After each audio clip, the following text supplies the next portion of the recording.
ಜೀವನ ಇಚ್ಛೆಯ ಬಗ್ಗೆ ಅಭಿನವ ಶ್ರೀಗಳ ಅದ್ಭುತ ಮಾತು.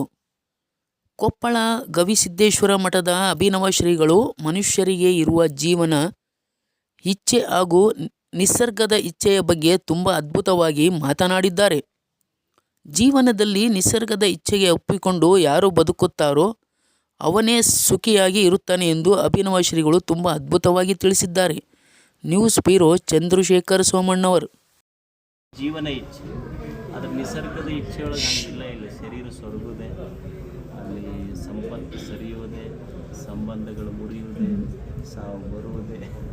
ಇದನ್ನು ಇಲ್ಲಿ ನಾವು ಏನು ಮಾಡಬೇಕ್ರಿ ಅಂದ್ರೆ ನಮಗೇನೂ ಇಲ್ಲ. ನಿಸರ್ಗದ ಇಚ್ಛೆಗೆ ಒಪ್ಪಿಕೊಂಡು ಯಾವ ಬದುಕ್ತಾನೆ ಅವನೇ ಸುಖಿಯಾಗಿರ್ತಾನೆ.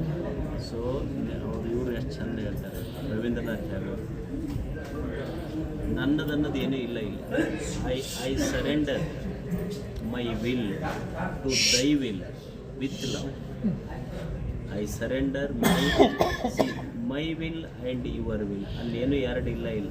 I surrender my will to thy will with love. There is no condition. Unconditional surrender. There is no condition. ಹಿಂಗಿದ್ರೆ ಹಿಂಗೆ ಆಗ್ತಿತ್ತಪ್ಪ ಅಥವಾ ಹಿಂಗೆ ಮಾಡಪ್ಪ, ಹಿಂಗೆ ಮಾಡಿ, ನಥಿಂಗ್ ಎಲ್ಸ್. ನನ್ನದನ್ನೋದು ಏನೂ ಇಲ್ಲ. ನಿನ್ನ ಇಚ್ಛೆಗೆ ಎಲ್ಲವನ್ನು ಅರ್ಪಿಸಿಬಿಟ್ಟಿದ್ದೇನೆ. ನೀ ಹೆಂಗೆ ಮಾಡಿಸ್ತೀನಿ ಹಂಗಿರ್ತೀನಿ ಅಷ್ಟೇ.